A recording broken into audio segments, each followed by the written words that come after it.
Social മീഡിയയിലെ cyber വെട്ടുക്കിളികൾക്ക് block ചെയ്യാനും തെളിവിടിക്കാനും ഒക്കെ സാധിക്കും. പക്ഷേ ന്യായീകരണ ടൂളുകളുമായി വീട്ടിലേക്ക് കയറി ചെല്ലുമ്പോൾ വീട്ടുമുറ്റത്ത് നിൽക്കുന്ന ചേച്ചിയോടും ചേട്ടനോടും ഒന്നും നടക്കില്ല. ട്യൂഷൻ എടുത്തിട്ട് ഒരു കാര്യമില്ല സഖാവേ എന്നേ പറയാനുള്ളൂ. ചോദ്യപേപ്പർ അതികഠിനമാണ്.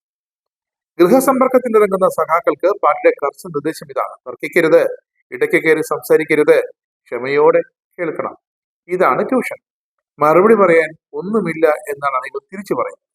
ജനങ്ങളുടെ മുന്നിലെത്തുമ്പോൾ സൈബർ ഗുണ്ടായിസും അവിടെ ചിലവാകില്ല. സോഷ്യൽ മീഡിയയിൽ ഫേക്ക് ഐ ഡി വെച്ച് തെളിവിളിക്കുന്ന ലാഘവം വെച്ച് വീട്ടുമുറ്റത്ത് ചെന്ന് കയറിയാൽ പണി പാളും.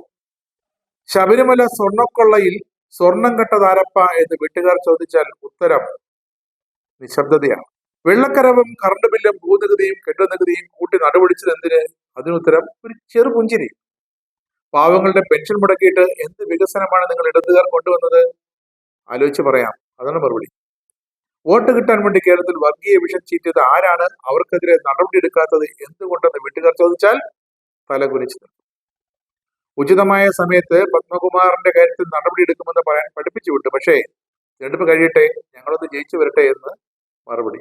അതുകൊണ്ടാണ് ഇടത് വിശദീകരണത്തിന് ഇറങ്ങുന്ന സഖാക്കളോട് പറയാനുള്ളത്: സോഷ്യൽ മീഡിയയിലെ ലൈക്കും കമന്റും കണ്ട് അന്തം വിടരുത്. ജനങ്ങളുടെ ചോദ്യത്തിന് ഉത്തരം മുട്ടുമ്പോൾ മിണ്ടാതിരിക്കാൻ പഠിപ്പിക്കുന്ന പാർട്ടിക്ക് ഇതിനേക്കാൾ വലിയൊരു ത്യാഗം ചെയ്യാനില്ല.